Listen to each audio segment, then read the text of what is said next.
Alright folks, welcome to the video. So let's address the elephant in the room. So subbies, or labour barons as we're sometimes referred to, quite often get a bad rap in the construction industry. I can see why sometimes, if I'm being perfectly honest and transparent with the channel, but it does puzzle me and perplex me a little bit at times, some of the opinions and some of the comments that I here and some of the things that you think we get up to. So I've done a little bit of market research on my channel first and foremost. So what I've done on my community page, which I'll pop on the screen, is I conducted a little bit of market research to see what type of audience we've had. So I'll stick this up for you guys. So bit of market research, who views the channel. So you had a few options. I'm a brickie or in construction. I'm a subbie in construction. I'm looking to become a subbie. I'm not in construction, but I enjoy the content or other, and please comment. So an overwhelming 75% of the 377 votes voted that they're a brickie or in construction.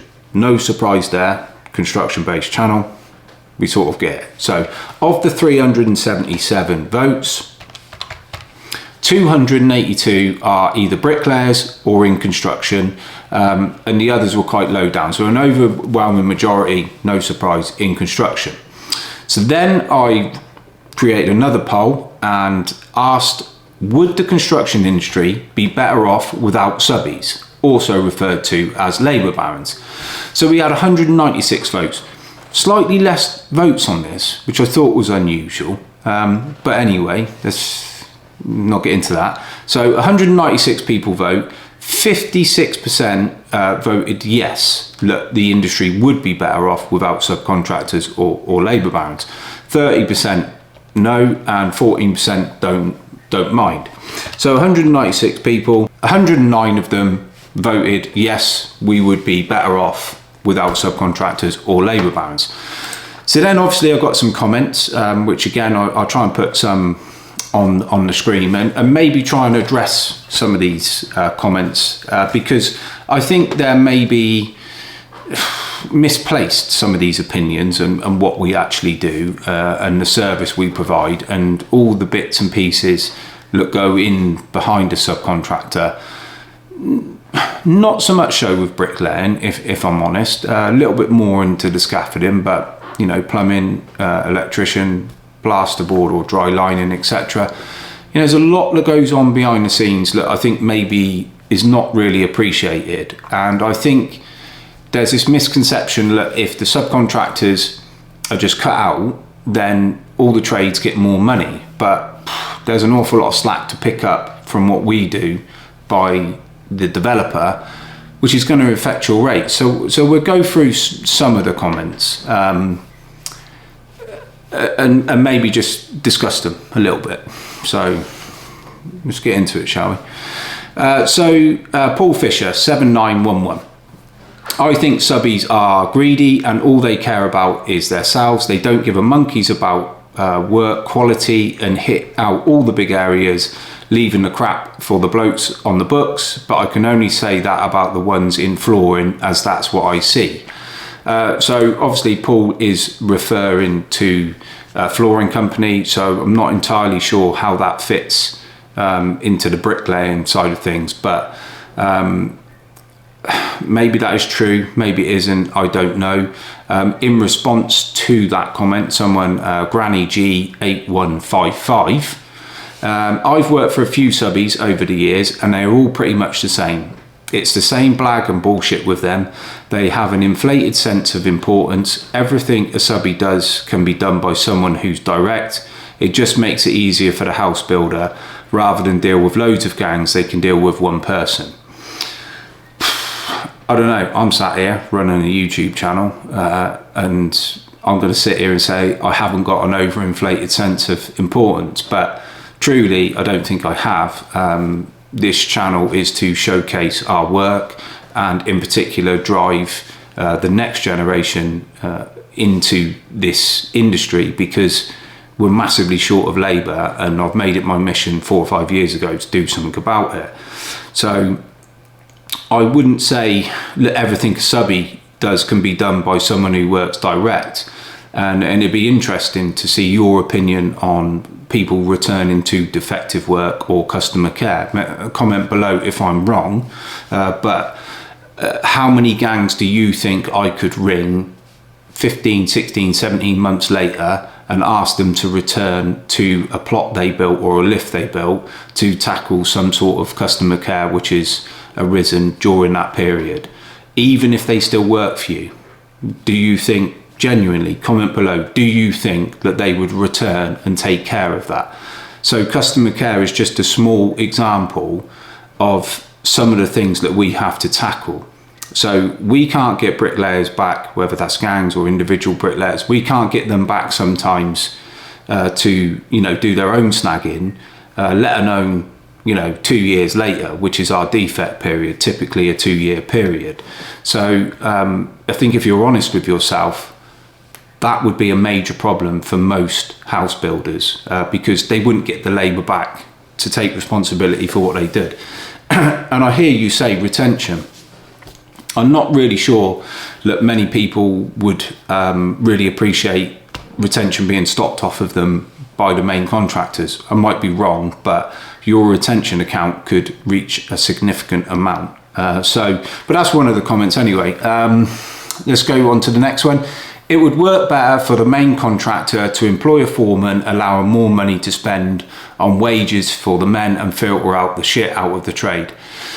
Don't entirely disagree with that, but behind, you know, just the supervision of the men, you've got CSCS, you've got public liability, employers liability, signing up of RAMs.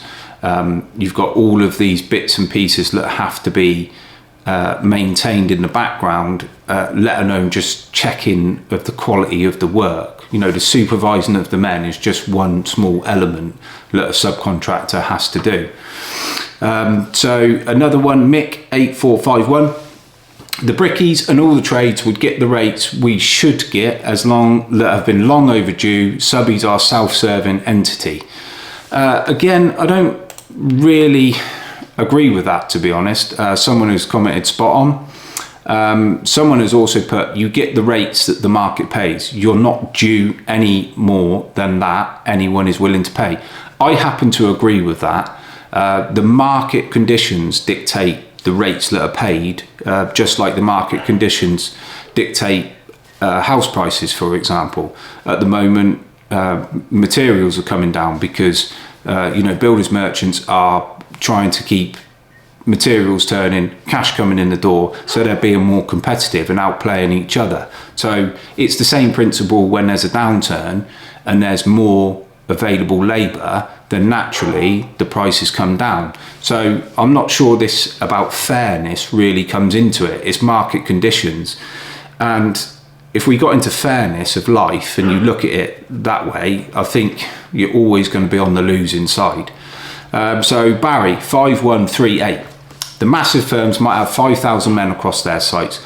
No way will they number be employed direct. Any slight downward change in economic conditions and the company will be finished. It's a very valid and interesting point. So the reason that subcontractors are utilised is because of the fluctuation in labour. If you've got, I don't know, 300 bricklayers that are employed direct for a house builders regional division, and all of a sudden they get stuck with planning, or they can't sell houses, or there's a market downturn, then you've got to make redundancies. You've got to do redundancy pay. You've got national insurance, pensions, you've got holiday pay, to all of that to cover. And then when you make employed people redundant, you can't just hire more people when, you know, the market suddenly starts accelerating again. You have to offer them back their positions if it's certain time frame. So it's not just a clear-cut case of, well, we'll just employ more direct labour, give them more money, because it doesn't, the demand isn't always there, hence subcontractors being used. Would say yes. So one comment, would say yes. Chance the brickies get better pay, no middleman sucking the life out of it. Well, that middleman, aka us, is taking that section of that money from our client to you, because we do a service in between. We don't just sit around doing nothing. I challenge you to, you know, look after my phone for a week and see if you think, look, it's all pina coladas and sailing around the world, because it's really not. Another comment, to be fair, a lot of firms are doing away with them and taking trades on subby and direct to the company, cut out the baron. Again, yes, that is used by quite a few house builders throughout the country. Again, I think there's a mixture sometimes between direct labour and subcontractors, and also they don't do it with all trades, because it doesn't work with all trades. And I think if you ask the house builder which one would they prefer, a subcontractor looking after everything for a particular trade or direct labour, I guarantee you they would say they'll use a subby. More job security and benefits, holiday pay, stamp, etc. Again, you're never going to get that in this type of industry, because labour fluctuations are just too prevalent and labour requirements are too inconsistent, and it would just never stack up financially. Never going to happen. Better for the workers is not better for the companies. Not entirely sure I agree with that. I think obviously these house builders, if they could do something that is going to make their final product better and make them more profitable, they would do it, as long as it's sustainable. But employment law in this country doesn't really lend itself very well to employing people and then giving them time off or laying them off and rehiring. It's not geared up for that. It's just not geared up for it. We just can't apply that to the construction industry. So another comment, brick barons up here in the north, not really fussed, always been well looked after in the past, working for myself now, but always a phone call away if I need more work. Love the channel and keep up the good work. Thanks, mate. I didn't pay him to say that. But that's another interesting point. So if you're going to work for yourself and you're a bit quiet, you can ring up the subby and go and work for the subby. So guess what? That's what the problem is in the industry. That's why they're subcontractors. So even if someone goes off and does their own work, then what do if they haven't got enough work for themselves? They ring a subby. So let's take that individual person. So it's the same principle as a house builder, but this just happens to be one person. Why doesn't that person, instead of using subcontractors, take on 4 or 5 employees? Well, because he might not be able to keep them going. He might not be able to keep them going because an extension is delayed because people can no longer afford it. An extension is delayed because planning's been refused. An extension's been lost because someone's come in cheaper. So what does he do with them employees? Does he just leave them at home and pay them? Or does he lay them off and pay redundancy pay, and then he can't hire new people, and then he's got to go through more employment law?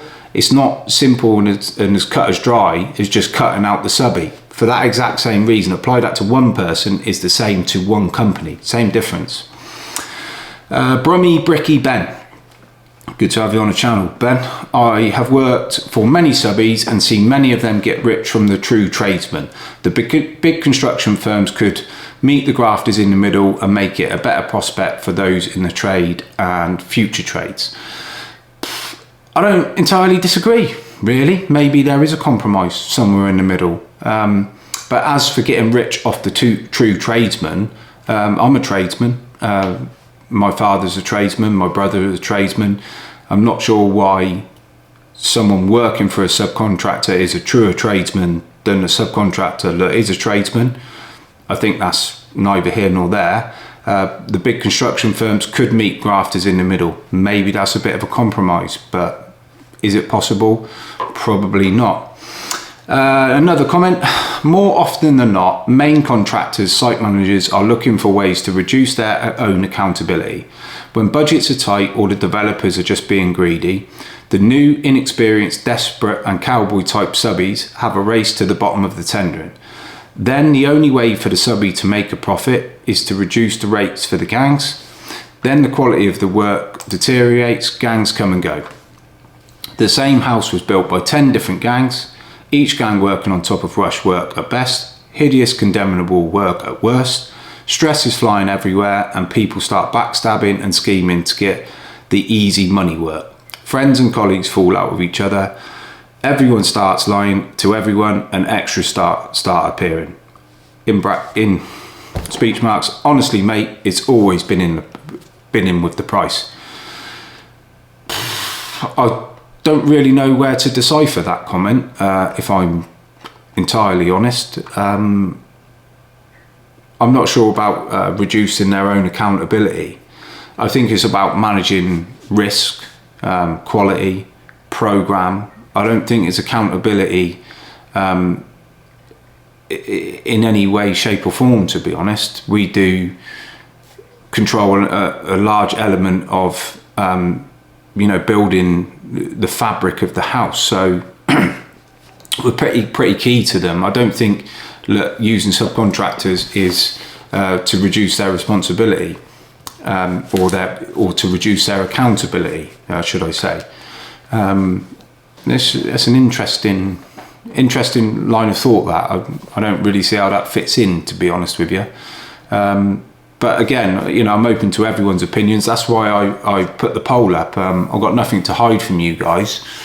But as I said, it's not just a straight fix of doing away with the subcontractors. We're there to service a need that our client has that they can't fulfill by just simply chucking money at it or simply employing people, because of the fluctuations and the requirements of the employed people. It would just be titanical sums of money and a human resource logistical nightmare, and they probably get sued left, right and centre. So hence the reason they're using subcontractors. I had a very similar sort of train of thought when I first joined the business, coming from a software development background. I hadn't been involved in construction my whole life, and I joined the family business a bit later than everyone else. But I remember saying there was two things I was concerned about when I first started. I was like, Dad, surely we're going to run out of land to build these houses. I mean, it's just incredible the amount we were building, as well as everyone else.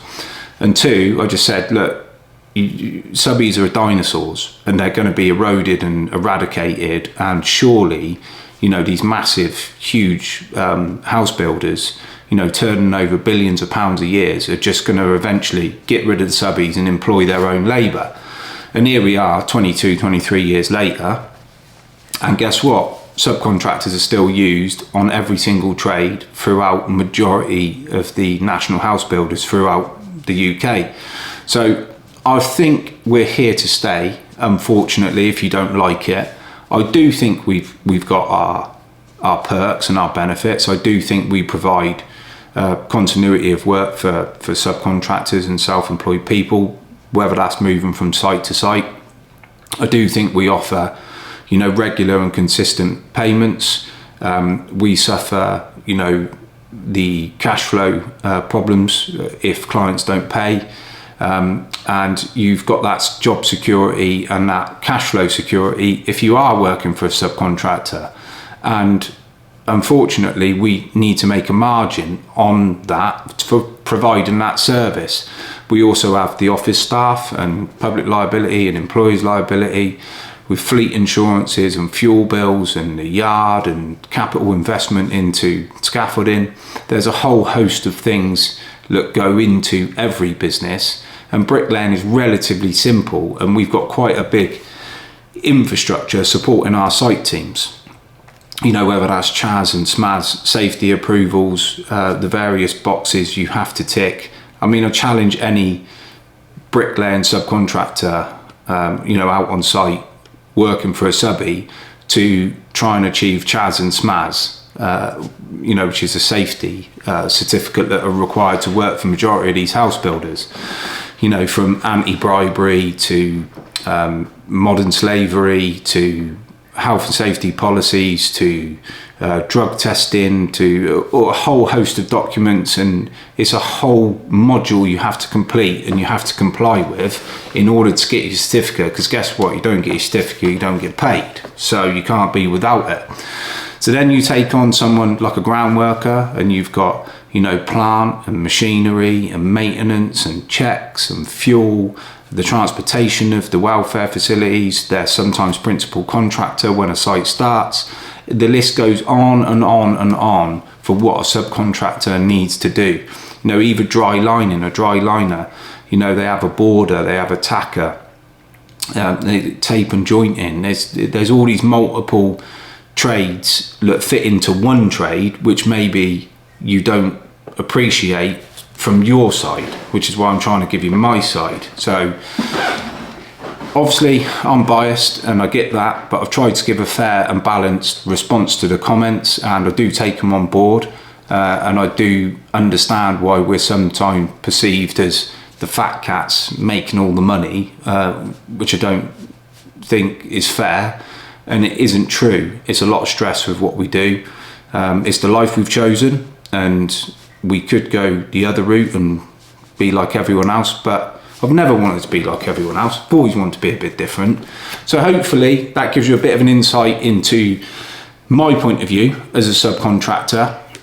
And I do truly value everyone that works for us, and our apprentices, scaffolders, bricklayers, labourers. Try and treat everyone fairly, and it's a team effort, and we'd be nothing without our labour force. And we believe our clients value us as well. We don't feel like they're just using us. You have got to perform, otherwise you'll be down the road. I'm talking about us now. But in the same token, provided a decent job, a decent service, and you have continuity of work, and we've worked for people for many years, and long may it continue. So that's my side. Open to the comments. Maybe I should disable them, I don't know, on this video.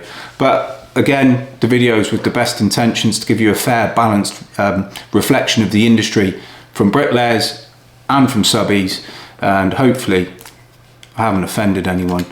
But as ever, thanks for watching. Please like, comment and subscribe, and I'll see you next time out. Peace and love.